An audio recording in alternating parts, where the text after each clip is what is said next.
Yo guys, what is going on? It's Luki here and welcome back to another video. In today's video I'm going to be going through the best M13 class setup. So this is probably my favourite gun in this game so far. I remember using this gun in the beta an absolute ton. It was definitely my favourite gun. Like, it's been my favourite gun since the beta, so I definitely recommend you guys giving it a go because honestly it is absolutely insane. It is by far one of the best guns in the game. In the beta I went on so many like 25 pluses with this gun, but unfortunately I didn't end up getting the nuke in the beta, which kind of sucks, but I was very close, and every single time I was very close it was with this gun. So if you are looking to find a gun that is honestly amazing, then this is definitely the gun that you guys should be using. So before I do get into the class setup, I am doing a giveaway, by the way, with my friend the Gibbinator. We're going to be giving away one full copy of Modern Warfare, or if you guys already have Modern Warfare, then we're going to be giving the winner £50 on PayPal or £50 Amazon gift card, or however you guys would like the £50. So yeah, without further ado, I'm just going to get into this class setup. So once again, this is the M13 class setup. It is probably the best weapon in the game. It's definitely my favourite weapon in the game, and it is just so good, and it's for so many different reasons. Anyway, I'm going to go ahead and show you guys the class setup on screen now, and then I'll go ahead and talk about why this gun is best with all these attachments. So first of all, as you guys can see, I have the lightweight suppressor on my barrel attachment. Now, you guys can either put the suppressor on the barrel attachment, or you guys can put it on the muzzle attachment, but personally the barrel one is a lot better because I don't even know why it's like an option to put it on the muzzle one, because it has loads of drawbacks to it, such as like slower time aiming down the sights and stuff like that. But the barrel one literally doesn't have any cons to it, it just has loads of advantages to it, so I definitely recommend you guys giving it a go. Anyway, the next attachment is going to be a reflex sight. You guys can put on any optic sight of your choice. My favourite one is the Viper reflex sight, but you do get this sight once you have reached level 30, so that's the only thing, like the only downside to this is you're going to have to use this weapon a lot in order to get this sight. However, whilst you are working towards that sight, I recommend using any of the other ones. All the other ones are pretty good as well, so you guys can use any of the other ones, but personally the Viper reflex sight is definitely the best. As you can see as well, I like to go ahead and use extended mags, lightweight, stock and sleight of hand, and then I change it up quite a lot, to be fair. Every now and then I do change it up. Sometimes I take off stock and I stick on the vertical foregrip instead, because the vertical foregrip is very good, and also sometimes I take off the sleight of hand perk and put on pistol grip instead. Now, pistol grip on this game is extremely good. I'll go more in depth in why that's good later on in the video. Anyway, as you guys can see as well, the perks on this class are EOD, Ghost, and Battle Hardened, and I use Claymore, and for the tactical I use a Stim Shot. So I'm going to go ahead and talk about why these attachments on this weapon and all these perks and everything make for one of the most overpowered classes in the game. Trust me, this class is super overpowered with all these attachments and stuff on it. So first of all, like I said before, the suppressors are pretty self-explanatory. They just keep you off the minimap and stuff like that, and it suppresses your gun. And plus, I don't know about you guys, but guns with suppressors on them, it just feels nice. It just feels a lot better to use, and it just feels right because you stay off the minimap when you're shooting and stuff like that, and it's just nice to use a suppressor in my opinion. I'm not going to talk too much about the suppressor because there's not really that much to talk about, to be fair.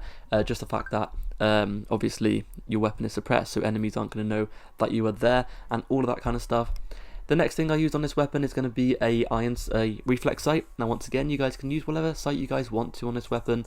The good thing about this game is that there are so many different kind of sights you can use. There's literally like 10 plus different sights you can use on this weapon, which is one of the reasons I love this game. On each weapon you can literally have up to like 10 different optic sights, and it's so good.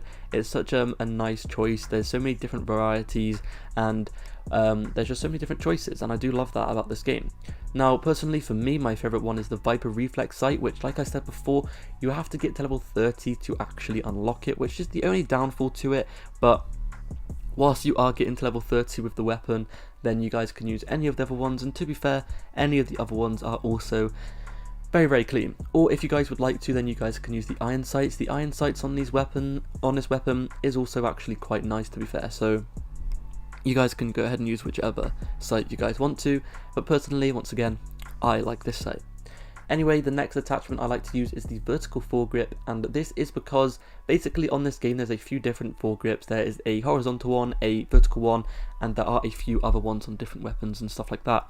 But personally, the best one I think is the vertical foregrip. Now the reason for that is because, as you guys know, or maybe some of you guys don't know, vertical basically means up and down, and then horizontal means left and right. So basically, whichever one you choose will reduce the amount of recoil in those certain areas. So vertical foregrip will reduce the upwards recoil and the downwards recoil. There isn't that much downwards recoil on pretty much any gun. The main recoil on basically every single gun is basically upwards, and then horizontal foregrip basically reduces the recoil from left to right. Some weapons have recoil from left to right, but not too many of them do. Most of them do kick upwards, and that is why vertical foregrip is probably the best foregrip to use, because it's going to reduce the amount of recoil from going upwards. So yeah, definitely recommend you guys sticking on the vertical foregrip. The next thing I like to use is extended mags. Now extended mags obviously just gives you more ammo.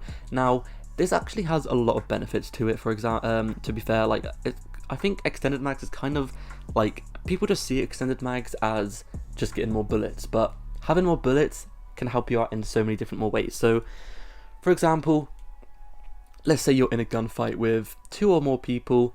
You guys are going to have a much higher % chance of winning that gunfight, because you're obviously not going to have to reload during that fight. And when you reload in Call of Duty, you are pretty vulnerable because you guys aren't going to have any ammo in your gun, and you're just going to be sitting there reloading, and you could get shot at or anything like that by the enemies, and obviously that is not going to be good because you're just going to end up dying. But having extended mags is going to reduce the amount of times that you have to reload, and you guys aren't going to be reloading as much halfway through gunfights, so it is extremely helpful. So the next thing and the last thing I like to use on this weapon is going to be the pistol grip. Now pistol grip on this weapon is honestly amazing. So pistol grip is basically like quick draw in a way. It's kind of like Gunko as well from Black Ops 4. So basically it's like I don't think we've had this attachment on any other Call of Duty before, but basically what it does is, after you are like when you sprint in the game, as you guys probably know, the ready up time is kind of slow, and it kind of takes a while to shoot as well after you've been sprinting. So basically what this does is it reduces the time it takes to aim in after you've sprinted, and it also reduces the time it takes to start shooting after you've sprinted. So it's extremely helpful. It is so good, and it's probably my favorite attachment in the game. It's pretty much on every single weapon as well, so huge tip. If it's on a weapon, just give it a go. Use it on any weapon, and it will change that gun and how it feels tremendously. So I definitely recommend you guys giving that a go.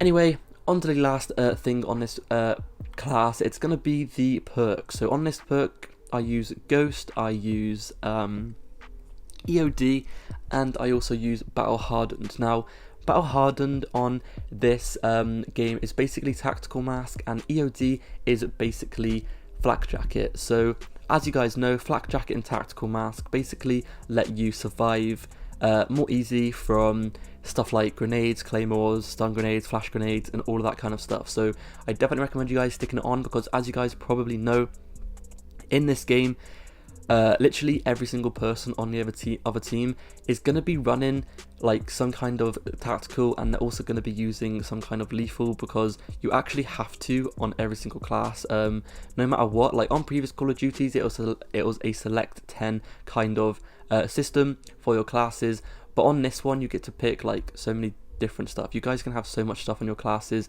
and it is actually really good. But it is one downside to that, as you guys know if you played the beta a lot. Every single person in the game uses claymores. They are absolutely everywhere, and also everyone stuns and flashes and all that kind of stuff. So if you stick these 2 perks on, you guys are, for one, you're not going to be dying from grenades and claymores as often, and for 2, you guys aren't going to be being stunned all the time by flashes and stuff like that. Now of course it does still stun you, and also when you get claymore or whatever, it does still damage you, but it will only kill you if you are weak. And with a flash grenade, it will only stun you for like half a second instead of like 3 seconds, so it is extremely good. Anyway, that has been it for today's video. Hopefully you guys did enjoy. I do have a bunch more class setups and tips and stuff like that on my channel if you guys want to go ahead and check them out. But yeah, if you did enjoy, please subscribe and leave a like, and hopefully I'll see you guys in the next video. Peace.